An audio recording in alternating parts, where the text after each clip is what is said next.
Puede ser que los partidos políticos paguen a Netflix para que se difunda, es parte de la concientización. Y resulta que hay un dato que presume el gobierno donde ha bajado la desigualdad social y tú lo desmenuzas. A ver, danos tu argumento. Bueno, favor. López Obrador nos comenta que durante su sexenio ha disminuido la desigualdad y nos dice que para mostrarlo hay que comparar el 10% de la población más pobre con el 10% de la población más rica. Sí. Y que si los comparamos, antes de su sexenio, en el 2018 con Peña Nieto, los ricos ganaban 20 veces más que los más pobres. Sí. Sin embargo, con él, o ese es su argumento, ahora ha caído en 18 veces. 18 veces más. Los del decil ganan los del decil alto, más alto. Correcto. Que el 10% más pobre de este país. Correcto. Entonces me di a la tarea de analizarlo, como dices, de desmenuzarlo y de ver si es verdad que había sucedido. Traje muchos audios cortos que de alguna forma aglutinan, desde mi punto de vista por lo menos, el cuarto informe de gobierno, que pasa tan rápido el tiempo que ya llevamos 4 años con el pastor neoliberal en la presidencia y espero que me perdonen que hoy, como ya se dieron cuenta, no vengo en paz. Entonces espero que esto me sirva como una especie de terapia para sacar algunos corajes que ahorita les voy a plantear. Comenzamos con un audio de Alina Duarte, que estudió conmigo en la universidad, que luego trabajó en Telesur y que ahorita es, según algo así como periodista de La Octava, que fue entrevistada en el espacio de Arturo Escobar en La Octava Digital. Y escogí este audio porque me parece que representa una síntesis de la completa falta de seriedad por parte de los propagandistas del régimen a la hora de analizar seriamente los primeros 4 años de gobierno, sino simplemente darle una repasada superficial sin tocar absolutamente nada. Escuchemos.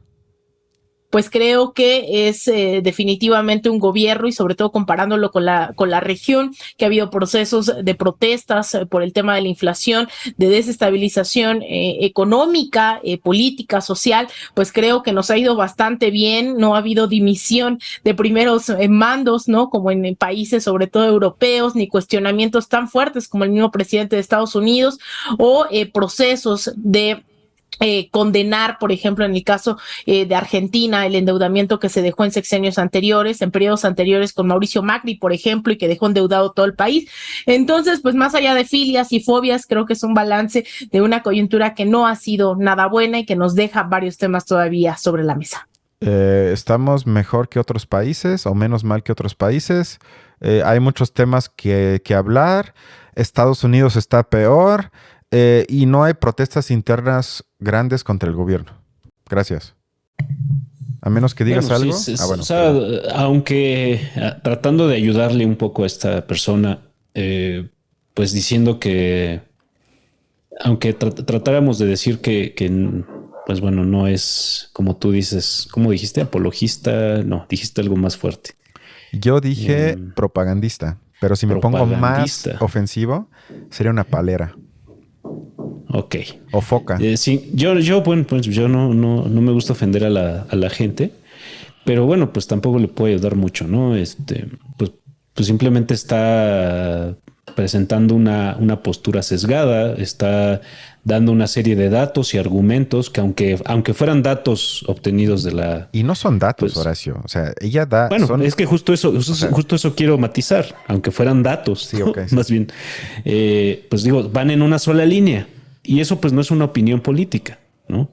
Creo que lo que estamos tratando de hacer aquí pues es ver cómo las cosas van en diferentes vías, tienen diferentes niveles. A cada nivel hay que plantear unas cosas con cierto rigor, en otro se pueden hacer descripciones quizá más libres, pero bueno, vemos que lo que exige los problemas, la complejidad de los problemas a los que estamos enfrentados, pues no permite que de verdad nos vayamos así con una sola postura, ¿no? Y bueno, lo que ella está haciendo, supuestamente analizando los resultados de este gobierno, pues es irse en una sola postura. Y eso pues ya de entrada es incompleto. O no sé qué podríamos hacer a partir de ello. Por lo pronto, analizar un problema no se puede. No, es una postura de alguien que milita en un partido político o que milita como parte de una estructura de gobierno que apoya al régimen actual, o como le quieras llamar. No tengo problema con eso. Lo que no me gusta es que en medios como La Octava eso no se diga de manera explícita, sino que aparezca en la pantalla que ella es analista y experta, me parece que en política exterior, algo así. Y con eso se engaña a la gente que estamos escuchando a alguien que trata de hacer un balance serio, aunque quizás no lo sea, pero que por lo menos de un inicio no sea simplemente, entre comillas, un simpatizante del régimen actual y por lo tanto cae en el tipo de argumentaciones que acabas de explicar. Y luego hay algo que espero que tú me ayudes porque yo ya estoy harto y no lo entiendo, que es esa, yo le llamaría casi obsesión obscena de ese tipo de gente como Alina Duarte, de hablar o querer hablar de la oposición y que le son lanzadas preguntas para opinar del, entre comillas, enemigo político. ¿Por qué en el régimen actual se ocupan tanto de hablar de la oposición y además de la manera que van a escuchar ahorita? Oye, Alina, y del otro lado, llegamos a este informe, vemos al presidente de la República, pero ¿qué pasa del otro lado? ¿Qué pasa con la oposición después de 4 años que también van a jugar un papel en estos 2 últimos que le quedan a Andrés Manuel López Obrador?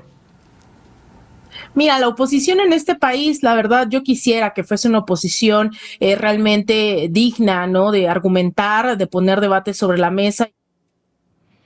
Yo no lo entiendo, o sea, las únicas explicaciones que me puedo imaginar es, obviamente, quizás la más evidente es que con eso evitas hablar de temas del gobierno actual, pero también cuando tienen ese tipo de discurso, me recuerdan incluso a los monarcas cuando hablaban sus estupideces de que me gustaría tener un pueblo más virtuoso, que tuviese una mejor actitud, porque con base en eso los podría tratar un poco mejor, pero en el fondo son tan malos y pendejos que no se lo merecen. Es decir, explícame por qué hay una necesidad hasta casi inconsciente, diría el psicoanálisis, de que tienen un goce de hablar de una oposición y además decir que ellos desearían una oposición como ellos se le imaginan o como ellos se le quisieran construir. ¿En qué mundo viven para que no dejen de hablar de ese tipo de tonterías? Sí, de hecho hasta parece que se ponen de acuerdo, ¿no? Exacto. Pues es que creo que me parece que esa es la manera, y de hecho eso también, o sea, eso tal cual, yo lo vería reflejado en el periodismo, en la opinión política, porque pareciera que el posicionamiento de un político, de un opinólogo, que no te gusta esa palabra, o bueno, de un experto, como a ti te gusta decirlo, pareciera que para posicionarse lo primero que necesitan es un antagonista, ¿no? Y entonces, pues desde ese momento, lo que ellos digan, lo que ellos opinen, no está comprometido con el problema y todos los niveles de análisis que implique cierto problema, ¿no? Sino que los niveles de análisis, lo que haya que discutir, está condicionado por cómo eso yo lo puedo ejercer como una opinión que sea contraria a la de ese antagonista que yo elegí. Y de hecho yo el ejemplo que daría así, el ejemplo claro, en puestos bastante relevantes y por lo menos relevantes en cómo uno tiene que estar escuchando sus nombres casi en cada noticiero, el de Fernández Noroña y el de Lili Téllez, ¿no? Que hasta ya, pues yo la otra vez escuché a Fernández Noroña, incluso usando el apodo que le puso Lili Téllez, ¿no? El changoleón legislativo, ¿no? Usándolo como algo que ya le gustó, como para que los demás... No, pues y además se buscan mutuamente en Twitter, se buscan. O sea, alguien dijo, Lili Téllez expresó tal cosa, y ves a Noroña en Twitter preguntando, ¿qué dijo? Sí. Sí, pues lo que estamos viendo es que las armas que un político, alguien que opina, una figura pública, las armas que necesita o que le parecen necesarias para ejercer su posición, se las da el otro, se las da su antagonista, ¿no? O sea, el apodo de changoleón, que era una ofensa, pues resulta que es un arma, ahora le está usando como un arma, como una especie de para hacerse el simpático y ganarse la popularidad en ciertos entornos, sectores, ¿no? En ciertos sectores, pues pues eso le vino desde su antagonista. Y viceversa también, o sea, no, aquí no. Y bueno, es que tú de repente sí parece que quieres nada más criticar a nuestro bendito gobierno. Y bueno, yo diría que no es así, porque justo lo que estamos diciendo es que pues de los dos lados ocurre lo mismo, ¿no? Esta cuestión de buscarse un antagonista y siempre estar diciendo, pues es que, a ver, nuestro gobierno hizo bien estas cosas.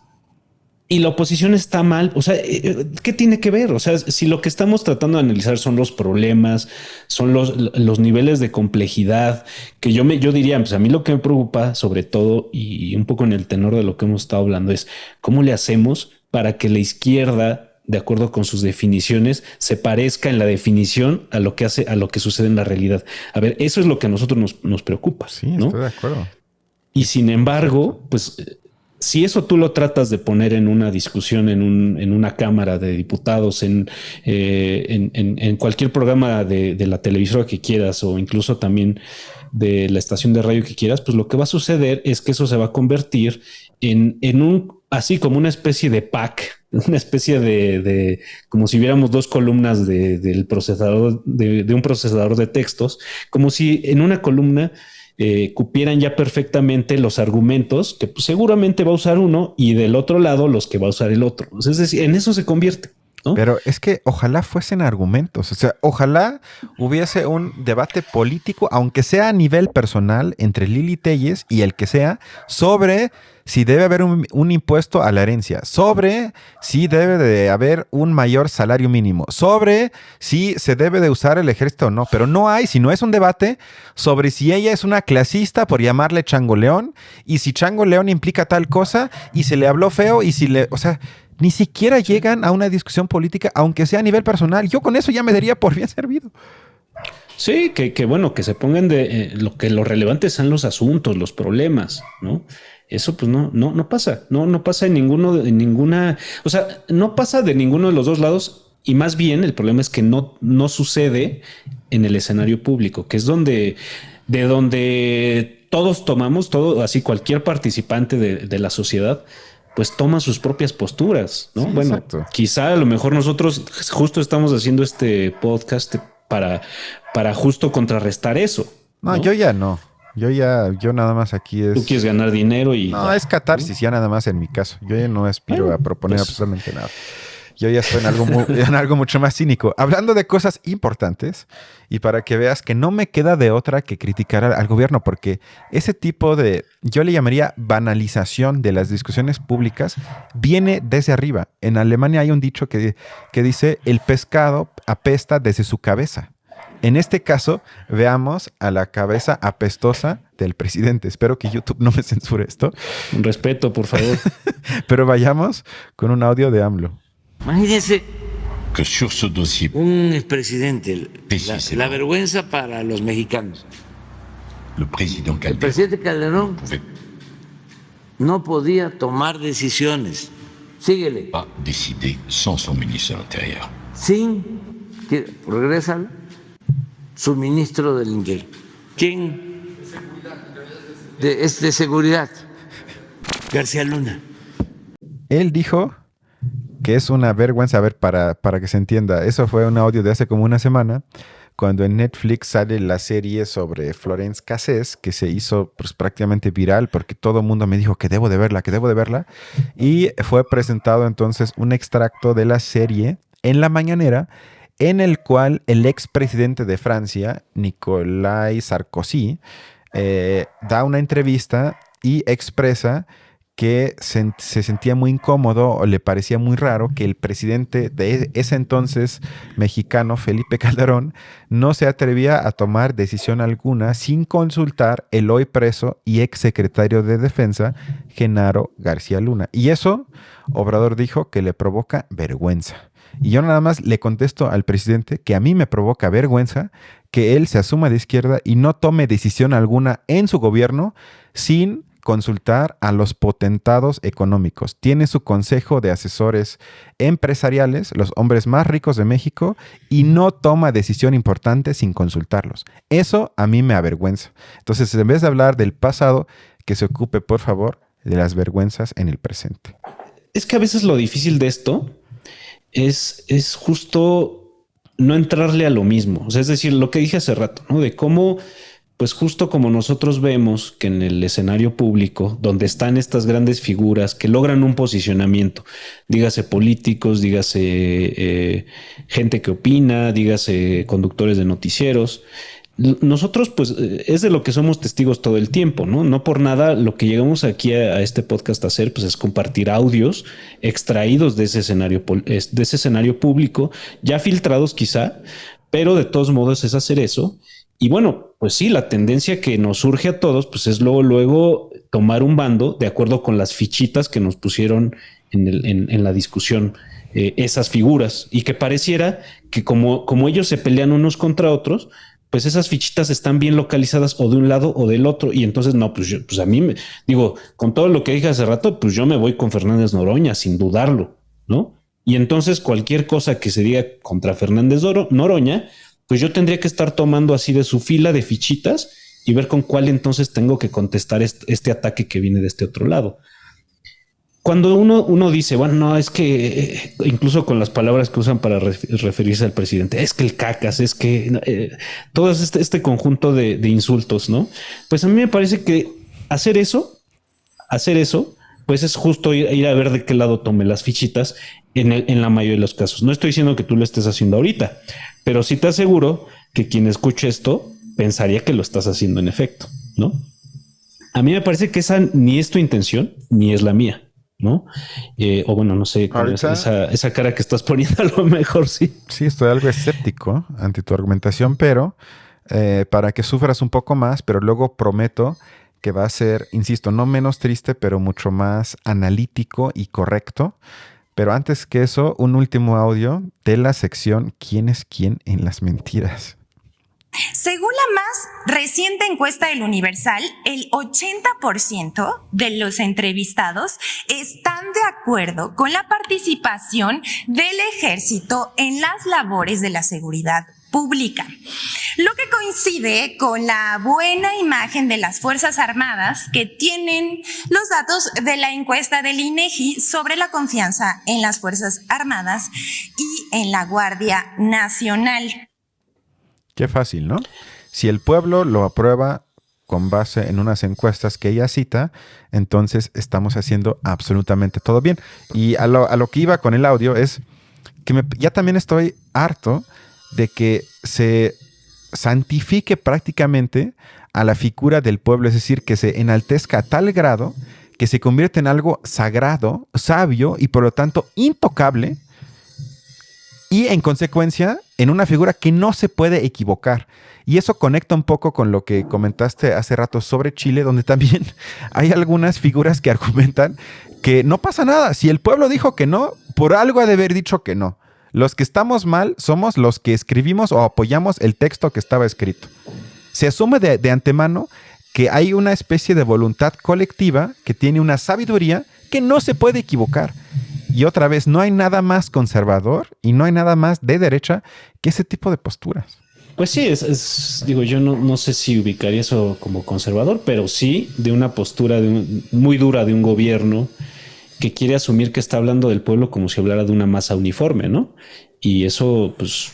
Eso es casi fascista, honestamente. Creo que por las características de los problemas que se tratan de analizar, que tratamos de verle la complejidad de esos problemas, pues nos daríamos cuenta de que esa masa uniforme, pues no, está más desperdigada que nada, ¿no? Y que las cosas tiran para uno y para otro lado y para otro y para otro, ¿no?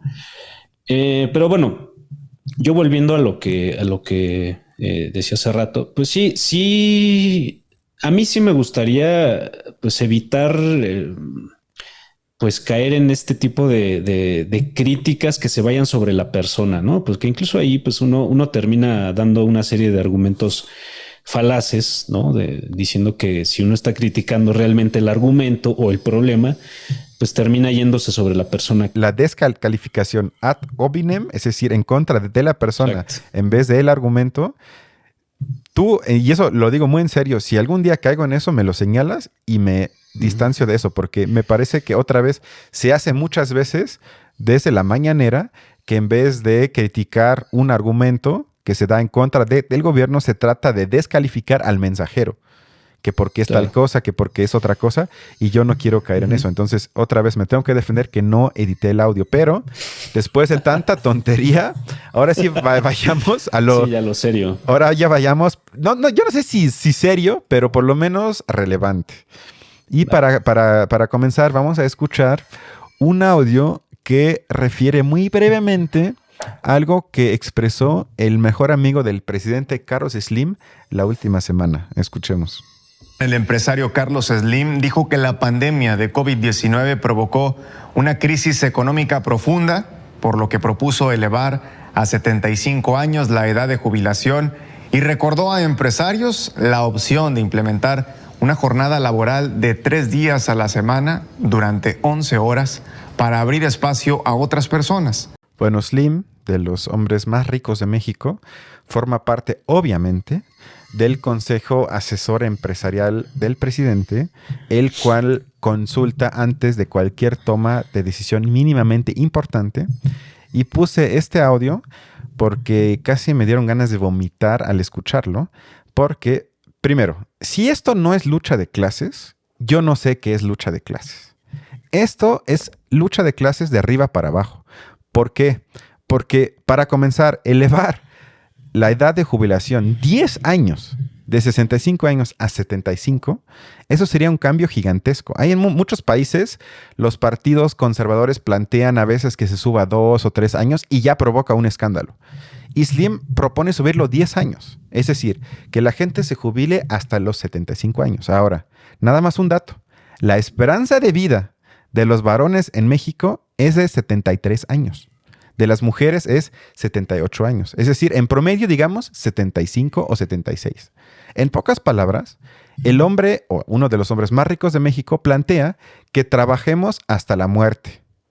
Eso, presidente, sí es una vergüenza y no escuché que usted estuvo indignado, que se planteara en la mañanera, que hubiese hashtags en Twitter, que hubiera a Lina Duarte quejándose. No escuché absolutamente nada sobre algo que me parece gravísimo y que podría afectar a más o menos 80 millones de mexicanos. ¿Qué pasó? Oye, pero está diciendo que sí, trabajaba hasta la muerte, pero 3 veces a la semana, ¿no? Bueno, esa es otra parte del audio que corté, pero que suena progresista, pero no lo es, porque lo que él plantea es que trabajemos 3 o 4 días a la semana por la mitad de salario que recibimos hasta ahorita. Y tú y yo, que no tenemos que profundizar sobre eso porque lo hemos planteado aquí varias veces, si apenas te alcanza ahorita y a la mayoría no le alcanza, ¿cómo le vas a hacer ganando la mitad que ahorita? Tienes más tiempo libre, pero no puedes vivir, lo cual va a provocar que la gente tenga que buscar varios trabajos. Porque en varios países se ha planteado ese tipo de modelo y cuando se ha implementado, lo que pasa es que la gente gana tan poquito que trabaja 3 días en un lugar y los otros 4 en otro lugar. Lo cual sale en lo mismo, excepto que las ganancias de las empresas suben aún más porque pueden pagar aún menos. Eso es otra parte que yo quité porque que es igual de ofensiva, pero dije, bueno, ya es demasiada ofensa y ya no la puse, pero me parece igualmente indignante.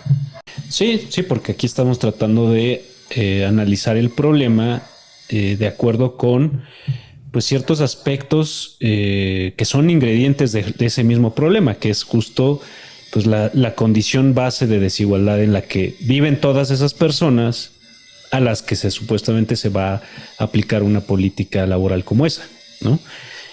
Pero bueno, pues es que justo, y eso es de lo que yo he estado tratando de decir toda pues lo que llevamos platicando, es que justo pues eso no surge en la discusión. O sea, no hay el problema no se plantea a tal grado que la discusión se vaya sobre esos aspectos, ¿no? Sino pues se plantea pues para ver si esto se trata de una decisión o de una política progresista o si no lo es. Y hacia eso se va la discusión y pues ya de ahí cómo salimos. Porque pero ni siquiera eso.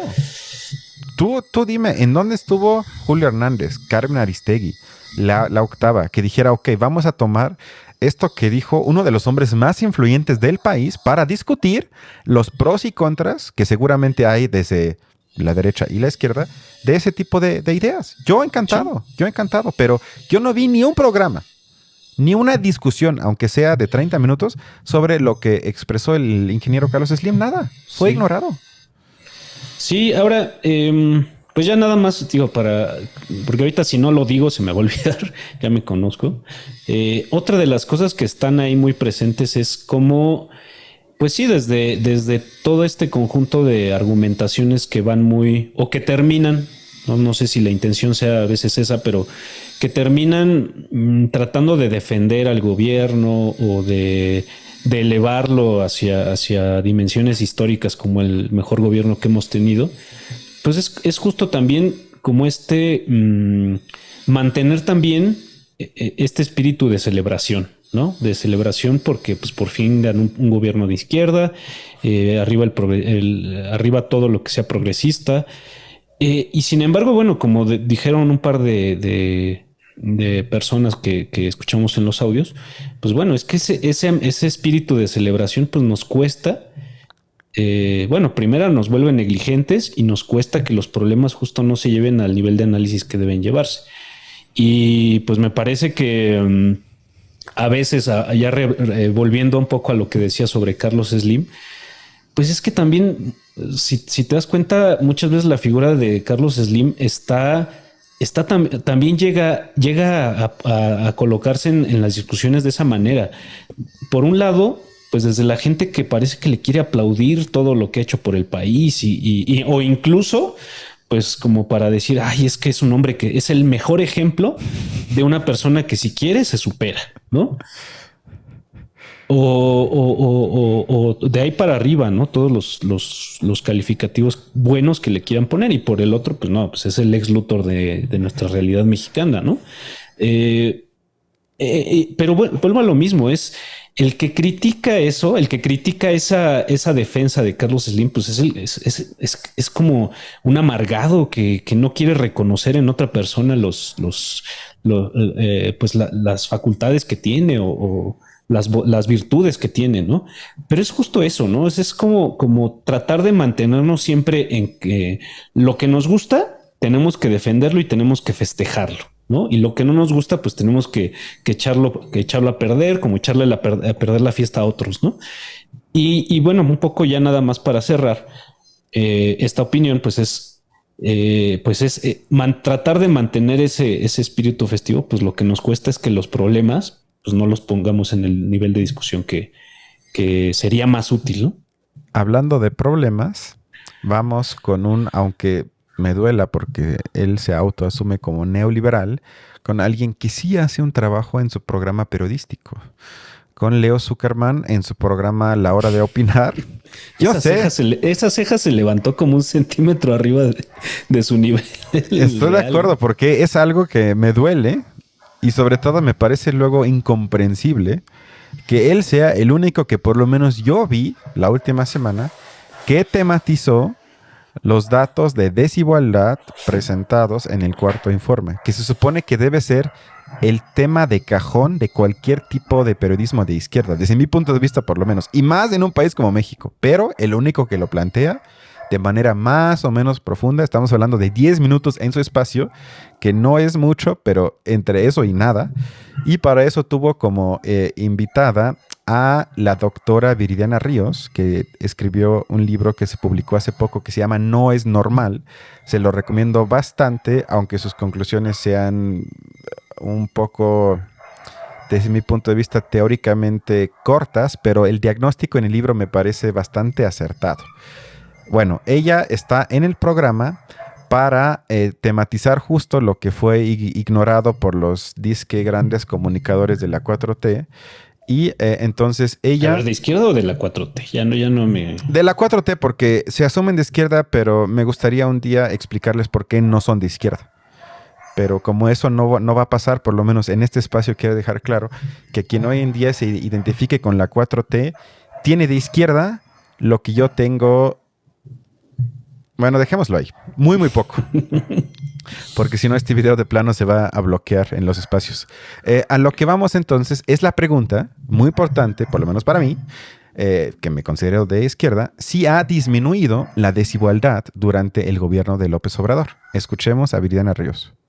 ¿Qué La encontraste? realidad es que sí sucedió, el dato Sí. que da López Obrador es cierto, pero ¿De dónde viene el dato? Nada más para que... ese es el dilema. El dato viene del INEGI, pero de una encuesta nacional de ingreso-gasto de los hogares, Sí. que, bueno, muchos expertos concordamos en que no es la mejor forma de medir la desigualdad. Ujú. ¿Por qué? Porque en una encuesta tú típicamente no encuentras, la gente no reporta su ingreso verdadero. Ujú. Lo que sabemos es que la gente más pobre tiende a subrepresentar, tiende a decir que gana más de lo que gana, A sobrerepresentar. sí, sobrerepresentar, Sí. perdón, Ujú. y la gente más rica tiende a decir que gana menos de lo que verdaderamente gana. Ujú. No solo eso, sino que como es una encuesta y es una muestra, pues en la muestra no necesariamente caen las personas de más dinero de este país. Sí, o sea, el 1% no lo agarras nunca. Te cuesta muchísimo trabajo Que agarrarlo son o gente agarras que a uno. gana, que 100,000 pesos más al mes. Más o No, menos. el 1% en este país gana 1.5 millones al mes. Al mes. Sí. 1.5 millones.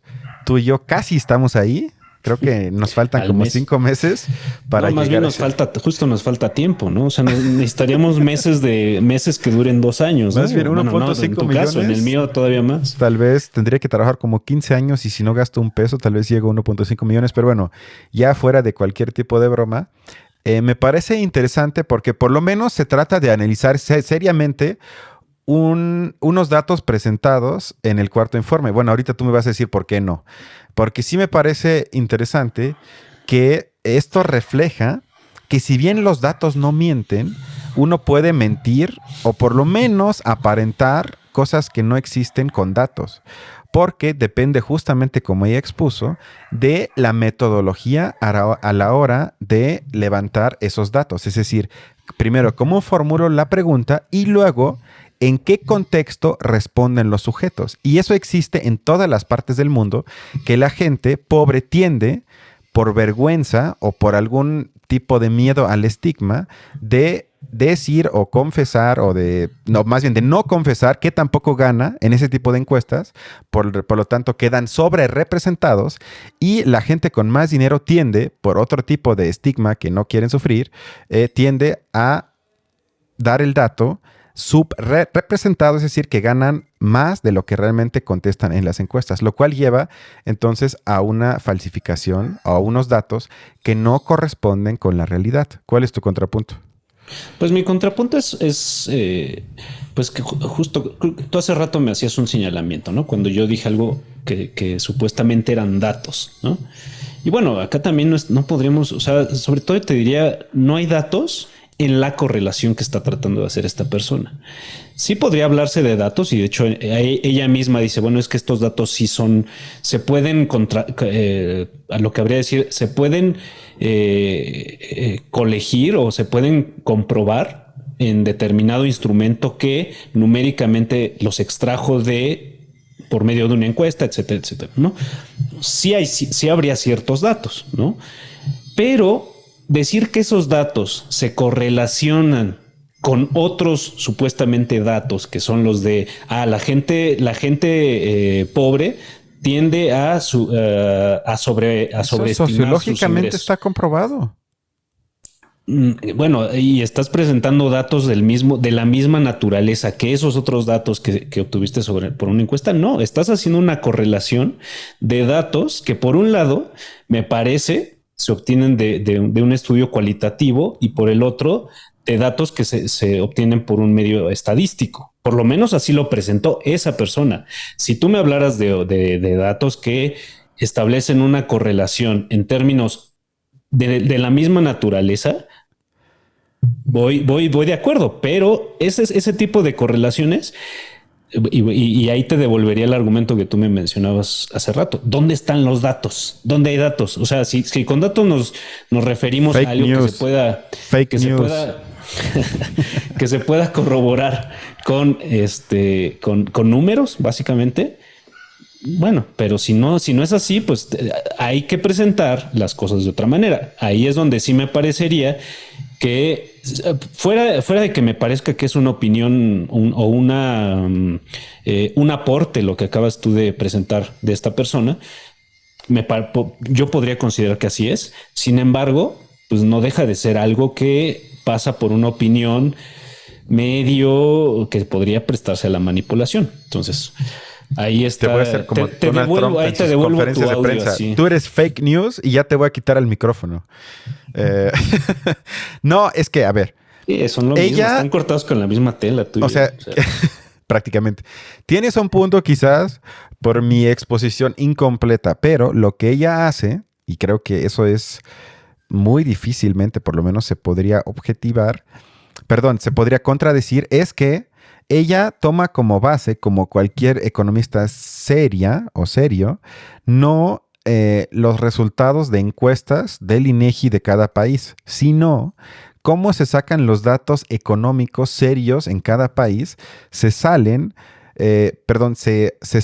de los datos del SAT, que a la hora de pagar tus impuestos y de cumplir con ciertas obligaciones fiscales, es más o menos fácil determinar tu nivel de riqueza, ya sea por tus estados bancarios como individuo privado o ya sea por tus ganancias como empresa, es decir, como figura no individual. Ella lo que critica es que el presidente no se base en ese tipo de datos que no son perfectos, porque estamos hablando, bueno, ¿y qué pasa con la gente que va de impuestos? El sector informal, estoy de acuerdo. Sin embargo, estamos en este caso hablando no de opiniones de la gente recaudadas a través de a través de encuestas mal hechas, sino de datos recaudados por el SAT.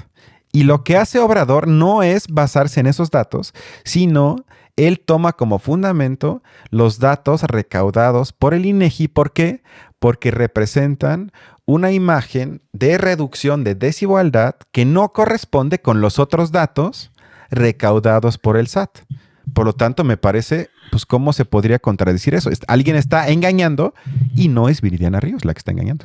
Ah, bueno, pero lo que tú presentaste aquí no fue esto que me estás diciendo. Asumí que era obvio, compañero. O sea, estoy tratando aquí de liberar. Yo te dije, esto va a ser de más nivel, entonces ponte al tiro, ¿no? Pero bueno, regresando a lo importante, ¿cuál entonces? A ver, eso va a ser un quiz, una pregunta. Obrador dijo que la diferencia entre el 10% más rico en México y el 10% más pobre es una relación de 18 veces a 1, es decir, que son 18 veces más ricos el 10% más rico de México comparado con el 10% más pobre. Ahora, basándonos en los datos, vamos a ponerlos más realistas del SAT, ¿cuánto es la diferencia? Ah, no, perdón, yo no te podría dar ese. No, pero una aproximación. Adelante, por favor. Una aproximación. Adivina. Ay, no, de verdad no podría ser una estimación acerca de eso. Obrador dijo 18 veces.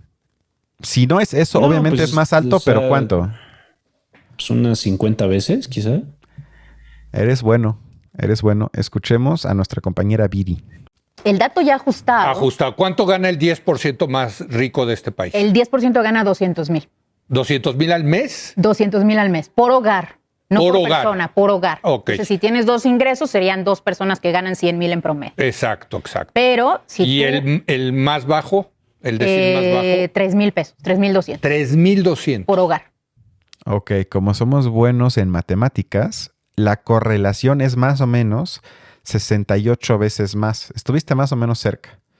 Pero hay un brinco gigante entre una desigualdad 1 a 18 que 1 a 68.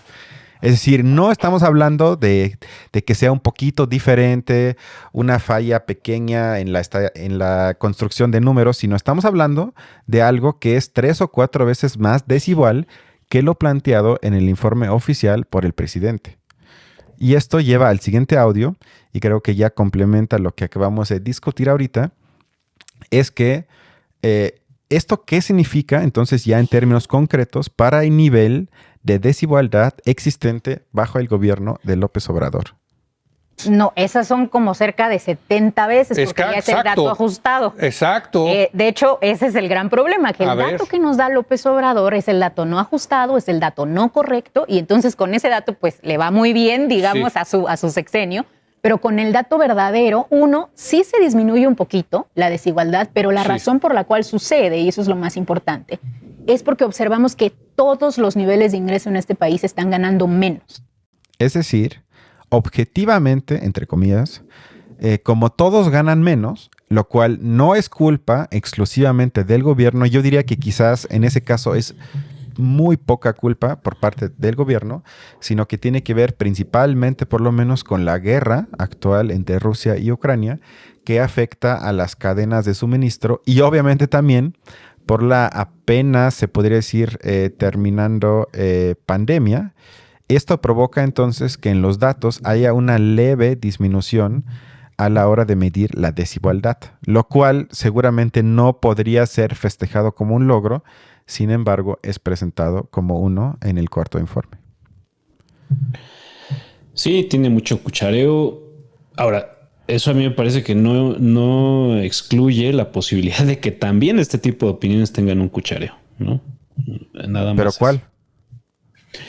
Pues sí me parece que justificar que ese sea el mejor indicador, es decir, abordar las cifras del SAT sean el mejor indicador y no lo es las estadísticas del INEGI, también parte de una opinión.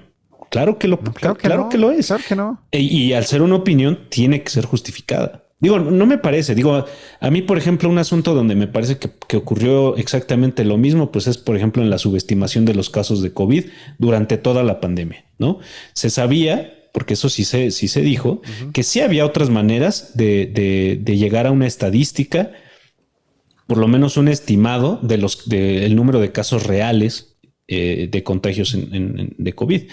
Pero, pues lo que nunca se explicó es si efectivamente habría que optar por una cosa o por la otra, justificado por tal o cual motivo. Eso me parece que nunca se puso en la discusión, por lo menos en las discusiones a las que pues una persona como yo tiene acceso.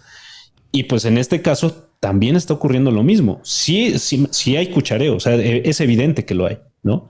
En este caso yo no lo veo porque estamos hablando, ¿cómo vas a comparar una encuesta donde la gente es preguntada cuánto gana? Y si me preguntan a mí, yo puedo decir gano $1,000,000 al día. Eso entraría a la encuesta, porque ellos tienen que confiar en lo que yo digo.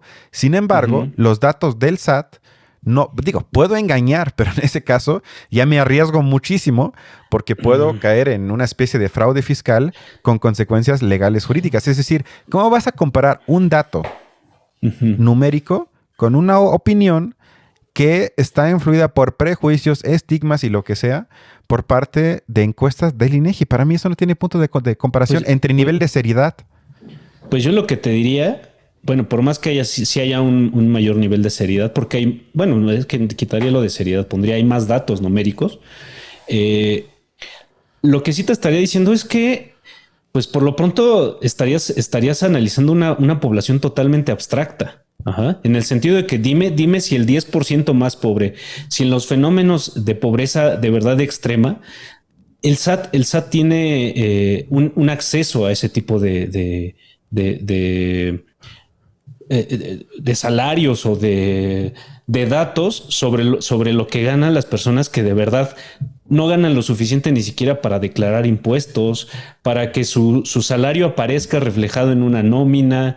Exacto. Por eso, en todo caso, la situación está aún peor de lo que reflejan los datos. ¿Estás argumentando a mi favor? Y justo por eso habría que justificar si esta es la mejor manera de medirlo. ¿Me explico? Es la única manera que hay para llegar más o menos a algo. No hay otra. Si no, ¿cómo le harías? No, pero por lo pronto la elección de esta manera, pues es una tendencia. Lo es. Es correcto. Y es la manera aceptada en todo el mundo de más o menos medir la desigualdad en los países. Pues bueno, no sé a qué estaremos recurriendo en ese caso, pero pues me parece que Tomos es algo que exige justificación. Y tomarlo como argumento para discutirlo en un programa de noticias, pues es una tendencia, es ejercer una tendencia, es ejercer una opinión de cierto corte, lo es. Como sería lo opuesto también, seleccionar los datos del INEGI para en un programa de noticias, de opinión, decirlo como la encuesta a la que le estamos otorgando validez, también lo es.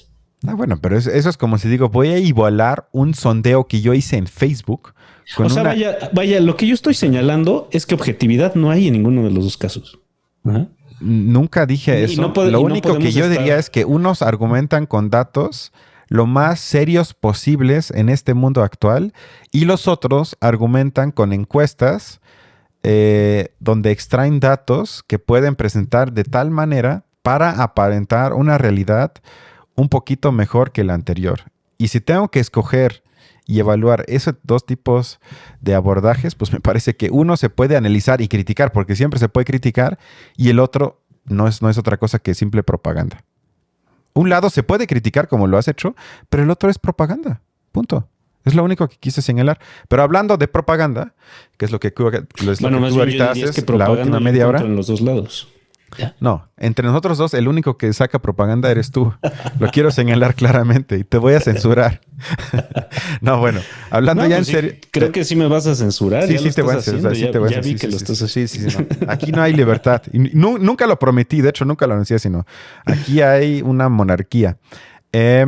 Hablando ya casi para terminar, ¿cuáles son entonces, según Viridiana Ríos, y me parece muy interesante, los datos más importantes sobre la desigualdad actual en México? Bueno, mira, yo daría dos datos que me parecen muy concluyentes. El primero es que México es el tercer país más desigual del mundo. Si tú miras cuántos ingresos concentra el 1% más rico, estas familias que te comento que ganan 1.5 millones al mes, esas familias concentran más riqueza que casi la totalidad de los países del mundo. Solamente hay dos países peores que México, la República Centroafricana y Mozambique. Ajá. Entonces, este no es el país que debiéramos tener. O sea, como dices, no es normal que nuestro país tenga estos niveles de desigualdad. ¿México está peor que cualquier país de América Latina? En ese dato en específico, sí, que es la concentración de ingreso que se queda el 1% más rico. Exactamente. Una y otra vez me tengo que chutar la argumentación que ya no aguanto. Cristian, es que no hay dinero. Es que no podemos subir más los salarios. Es que no puede haber más becas porque no hay dinero, no hay dinero. Y debe haber una especie de austeridad republicana para que sea una competencia jodida entre la gente que tiene ya aún poco. O sea, hay dinero y hay muchísimo dinero en una parte de la población. Y un gobierno, otra vez que se asume de izquierda, debería de por lo menos plantear en la discusión pública que ahí podemos agarrar para lo que tú quieras. Becas, metro, el Tren Maya, el aeropuerto, lo que sea. Pero hay muchísimo dinero en muy pocas manos en este país y que eso no sea discusión en el espacio público. Hablando de vergüenzas, eso sí es una vergüenza, presidente. Yo no soy tu presidente, no sé por qué me dices eso. No, es que estoy haciendo un ejercicio psicoanalítico donde le hablo a un gran otro, que en este caso el gran otro que nos está viendo es el presidente, aunque no esté presente. Bien, pues bueno, creo que bueno, pues es que no sé si se malentienda, pero yo no estoy discutiendo eso, no es para mí negable siquiera decir que estamos en un país desigual. Ahora, que por medio de datos se pueda decir eso, bueno, ahí sí, y vuelvo a lo que te decía hace rato, yo no puedo decir eso, yo no tengo ni información, ni me he ido a buscar bases de datos donde pueda encontrar una información más objetiva. Pero lo que sí te puedo decir es, bueno, pues cómo sí detecto en los espacios donde este tipo de cosas se dicen, pues una tendencia. Bueno, eso me parece también innegable, así como es innegable el hecho de que vivimos en un país desigual, me parece que también, y ahí estoy muy de acuerdo en un comentario que tú hiciste hace rato. Bueno, pues si van a manejar una tendencia, pues digan cuál es, o digan por lo menos que es una tendencia. No lo traten de presentar como datos supuestamente objetivos, aunque sean datos objetivos. Sin embargo, el uso de esos datos no es objetivo. Eso es lo que no es objetivo. Bueno, pero eso nunca lo es. Solamente.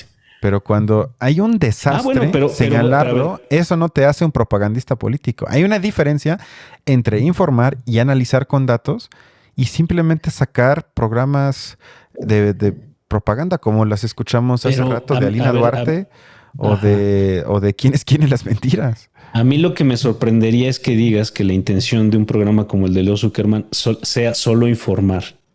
Me parece que no, y me parece que ahí devolvería el argumento que tú mencionaste contra ti mismo. Es decir, está bien, hay un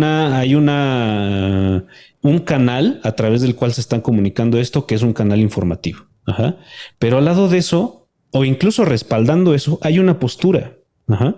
Y lo que no están haciendo este tipo de programas es decir, bueno, es que esta es una postura de tal corte, de tal que se adscribe. En este caso no, esos son datos de organismos internacionales o por lo menos con estándares internacionalmente aceptados que plantea. Además, que se miden igual, no desde el gobierno de AMLO, porque también luego hacen este tipo de impresiones. Eso se mide desde fácil 20, 30 años y se puede comparar con los otros gobiernos. Es que justo eso no es lo que yo estoy discutiendo, la calidad de los datos y bueno, y eso yo no te lo puedo discutir. Tú estás insinuando que uno puede hacer una lectura de esos mismos datos con otra tendencia. Es decir, tú estás, o yo lo entiendo así, insinuando que si yo fuese más proclive hacia el gobierno de Obrador, puedo usar los mismos datos, ordenarlos de otra manera para presentar una tendencia positiva. Y yo no veo que eso sea posible.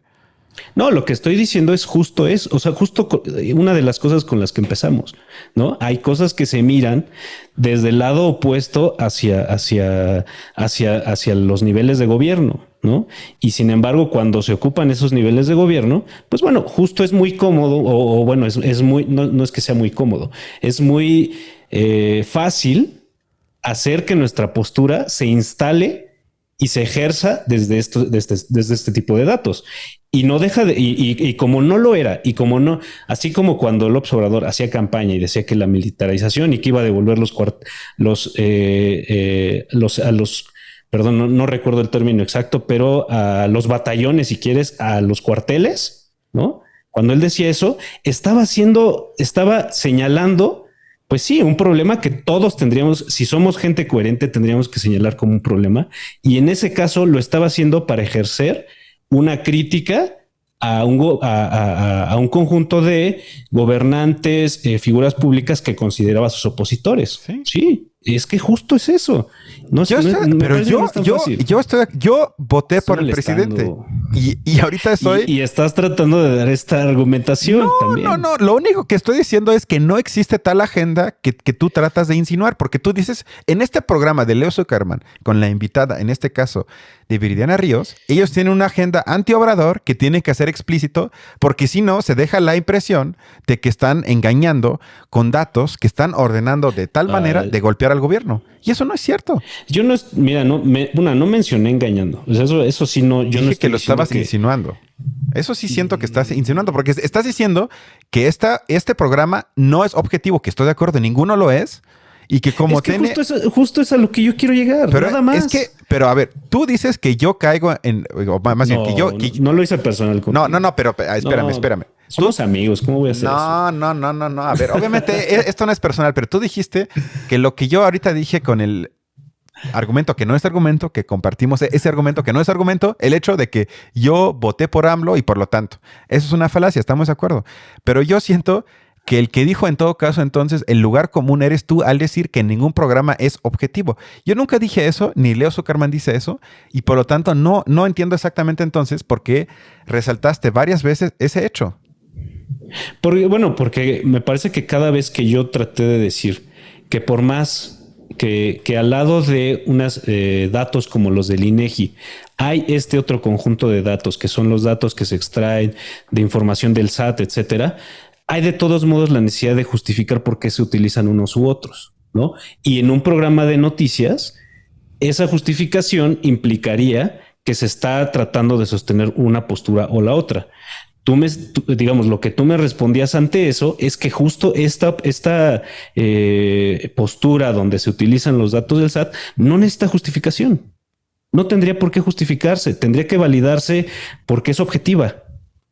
Y me parece que eso implicaría que no estemos viendo que el programa donde se está ejerciendo esta opinión, pues no, es que justamente no equivale. El hecho de que yo acepte como objetivos los datos del SAT por encima de los del INEGI o que tenga un mayor grado de validez de acuerdo con ciertos criterios, no implica que yo no pueda decir que este programa, en ese programa yo alcanzo a intuir cierta intención que representa una postura de cierto corte. Y eso creo que me parece que en tu opinión, cuando tú me contestas esto, diciéndome que los datos del INEGI son objetivos como tales y quien los mencione al revés, de su boca solo estarán saliendo datos objetivos, pues me parece que ahí sí hay un problema implicado, porque estamos hablando de lo que hemos estado diciendo todo el programa, que una cosa es analizar los problemas y otra es las posturas que se ejercen en el escenario público,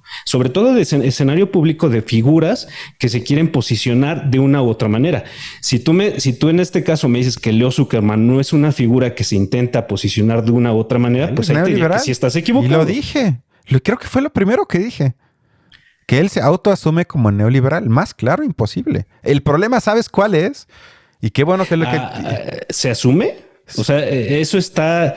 entonces tú me dirías que el programa de Leo Zuckerman sí es un programa donde encontrarías esta virtud que tú en otros programas señalarías más bien como un defecto, que es un defecto de no reconocer explícitamente la postura política que uno defiende. En el programa de Leo Zuckerman sí. Él lo ha dicho varias veces. Yo soy un convencido neoliberal.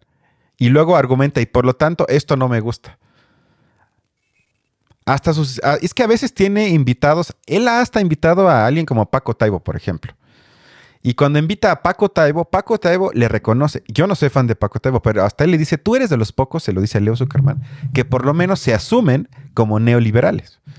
Ahora, yo no soy neoliberal, pero lo que es curioso, y por eso dije, qué bueno que lo mencionas, que él muchas veces festeja y festejó decisiones del gobierno actual porque dice, esos son posturas neoliberales. Yo estoy feliz con lo que está haciendo. Ok.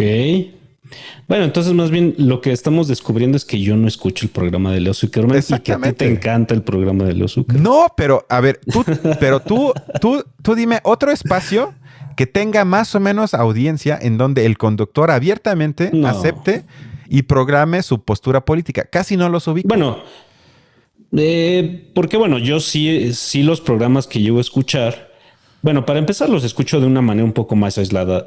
A mí la verdad es que la llegada de los podcasts me parece muy bueno cuando separan las temáticas que van a tratar y la persona que lo va a tratar. Ahora, sí, la mayoría de los programas que yo escucho, sí hay un reconocimiento de ciertas posturas de izquierda. Sí lo hay. Sí. Así, y digo, el problema es que, y no sé si tú en ese programa detectes esto, es que se habla mucho de bulto, ¿no? De decir, es que es de izquierda y como si uno ya en automático entendiera a qué se refiere. Exactamente. No sé si en el programa de Leo Zuckerman existiría el problema de que él diga, soy neoliberal, pues también esté cometiendo el mismo... Aunque no lo creas, lo tiene clarísimo. Hasta cita autores y libros. O sea, él ha leído a Hayek, a Milton Friedman, a Karl Popper, por ejemplo, porque es un neoliberal bastante liberal en sentido clásico y lo cita en el programa. Ahora, con esto no quiero dejar entrever que yo pienso que él sea un genio, sino simplemente es alguien que tiene muy clara, que tiene profundamente clara su postura política. Eso es todo lo que estoy diciendo y eso me parece, sobre todo en el contexto mexicano, algo profundamente singular. Porque casi no lo veo. Y sobre todo de alguien que se asume neoliberal. Porque es más fácil que te asumas como Temoris Greco, como Julio Hernández, como todos ellos, como que es que yo estoy del lado de la gente, es que yo soy izquierda. Pero como bien dices, ellos nunca lo definen. Sino para ellos izquierda es más o menos ser no corrupto, no haber estado en el PRI y estar a favor del feminismo y los derechos humanos en todo caso. Pero queda muy guango y queda teóricamente cero claro.